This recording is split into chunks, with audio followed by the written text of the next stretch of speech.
بسم اللہ الرحمن الرحیم۔ شروع کرتا ہوں میں اللہ تبارک و تعالیٰ کے نام سے جو بڑا مہربان اور نہایت رحم کرنے والا ہے۔ ناظرین و سامعین کرام، السلام علیکم ورحمۃ اللہ وبرکاتہ۔ اللہ کی ذات سے امید ہے کہ آپ سبھی لوگ خیر و عافیت سے ہوں گے۔ دوستو، پہلے ویڈیو کو لائک، سبسکرائب اور شیئر ضرور کریں۔ محترم ناظرین، یہ ماہ رمضان اللہ تبارک و تعالیٰ کی رحمتوں، برکتوں اور مغفرتوں کا ایسا انمول تحفہ ہے جو سال میں ایک بار نصیب ہوتا ہے۔ یہ وہ مہینہ ہے جس میں زمین سے آسمان تک رحمت ہی رحمت برستی ہے۔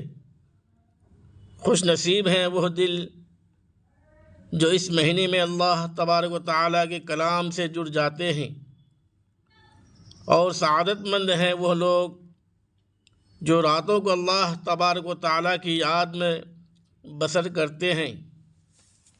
محترم ناظرین، اللہ تعالیٰ بہت خوش ہوتا ہے اس بندے سے جو ماہ رمضان کی ہر رات سورہ فاتحہ پڑھتا ہے۔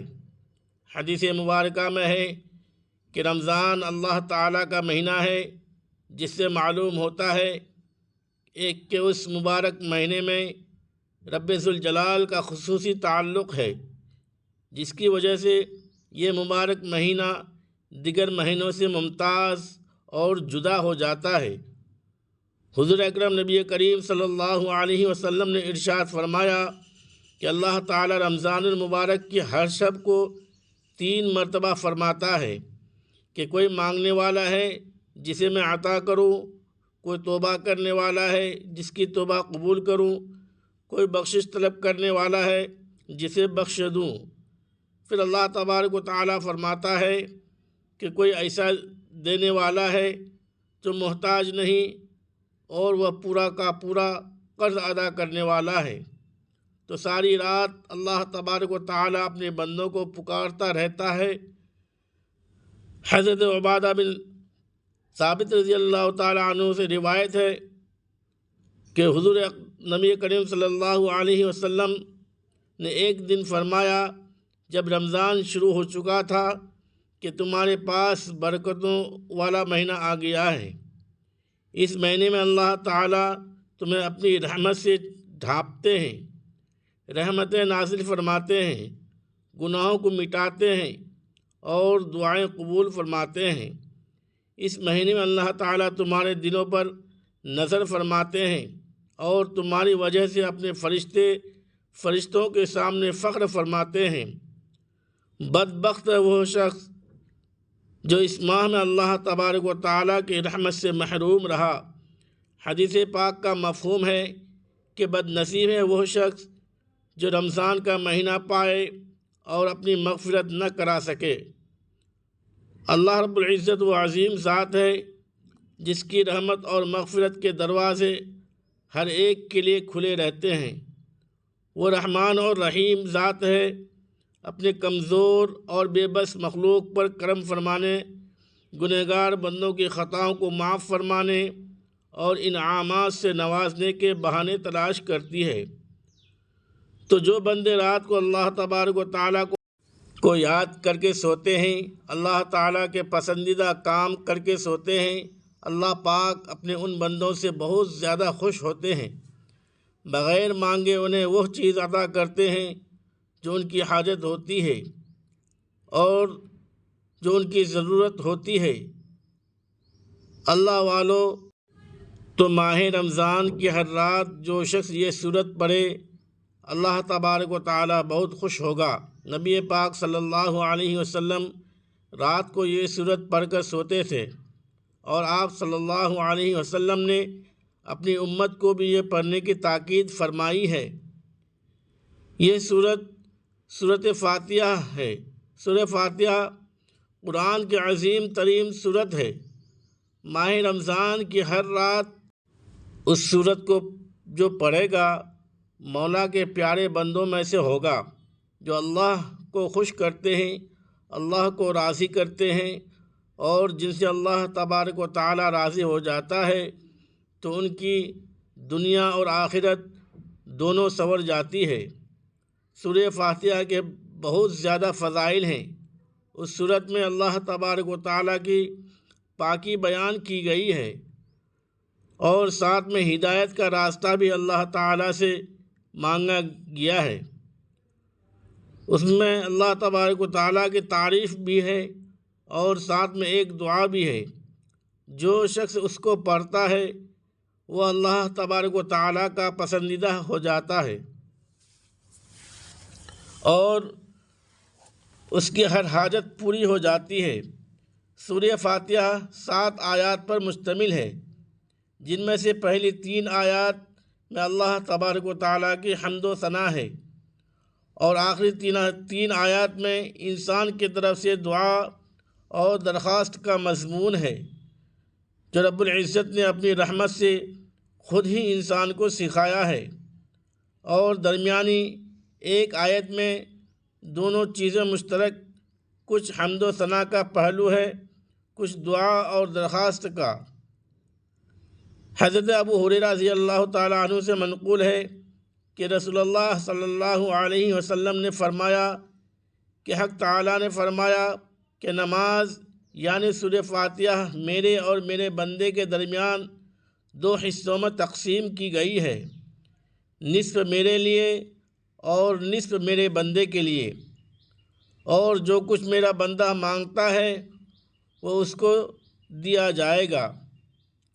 پھر رسول اللہ صلی اللہ علیہ وسلم نے فرمایا کہ بندہ جب کہتا ہے الحمدللہ رب العالمین، تو اللہ تعالیٰ فرماتا ہے کہ میرے بندے نے میری حمد کی ہے، اور جب وہ کہتا ہے الرحمن الرحیم، تو اللہ تبارک و تعالیٰ فرماتا ہے کہ میرے بندے نے میری تعریف اور ثنا بیان کی ہے، اور جب بندہ کہتا ہے مالک یوم الدین، تو اللہ تبارک و تعالیٰ فرماتا ہے کہ میرے بندے نے میری بڑائی بیان کی، اور جب بندہ کہتا ہے ایاک نعبد و ایاک نستعین، تو اللہ تعالیٰ فرماتا ہے کہ یہ آیت میرے اور میرے بندے کے درمیان مشترک ہے، کیونکہ اس میں ایک پہلو حق تعالیٰ کی حمد و ثنا کا ہے، اور دوسرا پہلو بندے کی دعا اور درخواست کا۔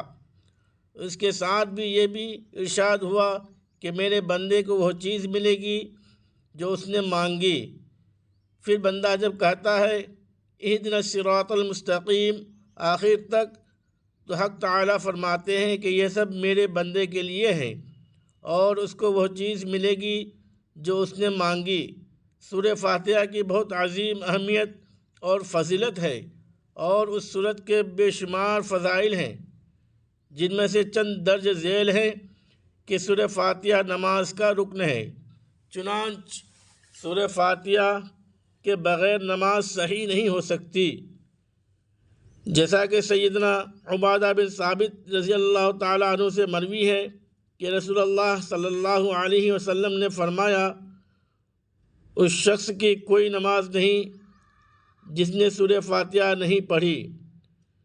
سورہ فاتحہ قرآن کریم کی افضل ترین سورت ہے، جیسا کہ امام ترمذی نے حدیث نمبر 2872 کے تحت روایت ذکر کی ہے، اور اسے صحیح قرار دیا ہے کہ سیدنا ابو سعید خدری رضی اللہ تعالیٰ عنہ کہتے ہیں کہ رسول اللہ صلی اللہ علیہ وسلم نے ابی ابن کعب رضی اللہ عنہ سے فرمایا کہ تم پسند کرتے ہو کہ میں تمہیں ایسی عظیم سورت سکھاؤں کہ اس جیسی سورت تورات، انجیل اور زبور سمیت قرآن مجید میں بھی نازل نہیں ہوئی۔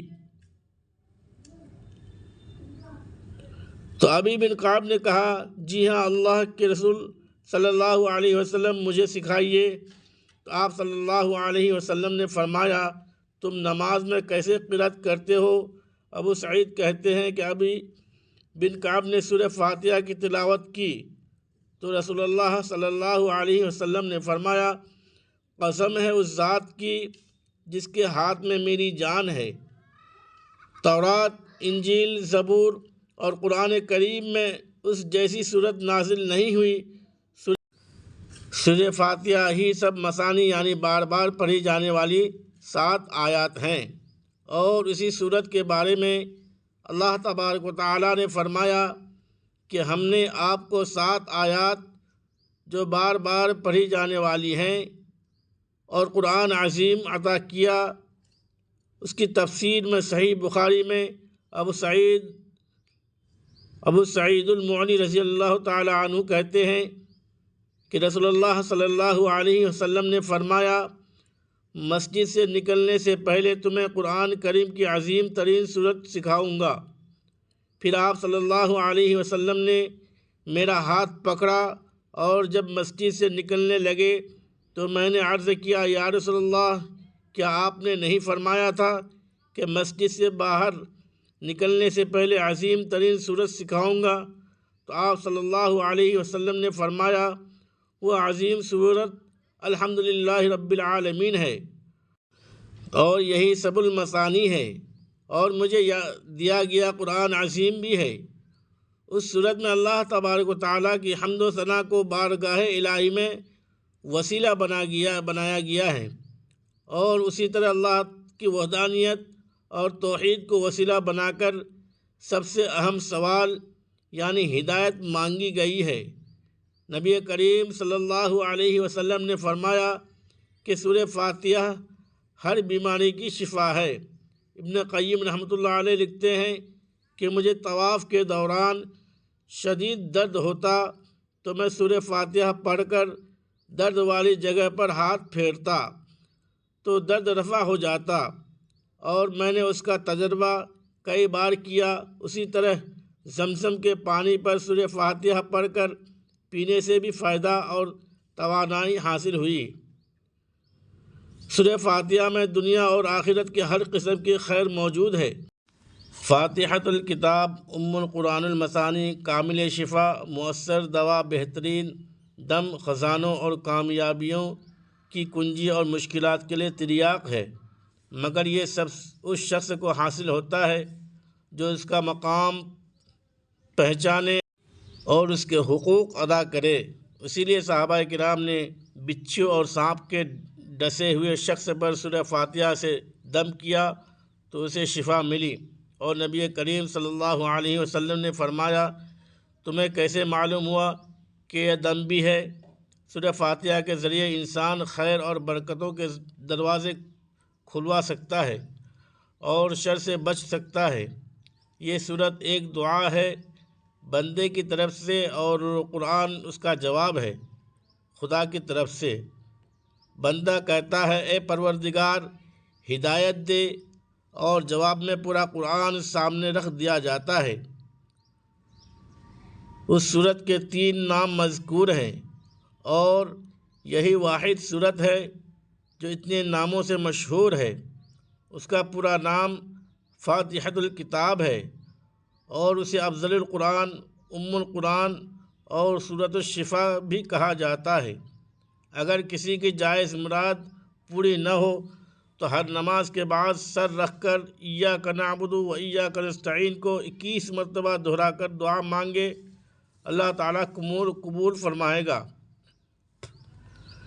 وظیفہ یہ ہے کہ سب سے پہلے درود پاک پڑھیں، پھر یا حی یا قیوم 11 مرتبہ پڑھیں، پھر سورہ فاتحہ 11 مرتبہ، اور پھر سورہ اخلاص 3 مرتبہ پڑھ کر آخر میں درود پاک پڑھیں اور اپنی حاجت مانگیں۔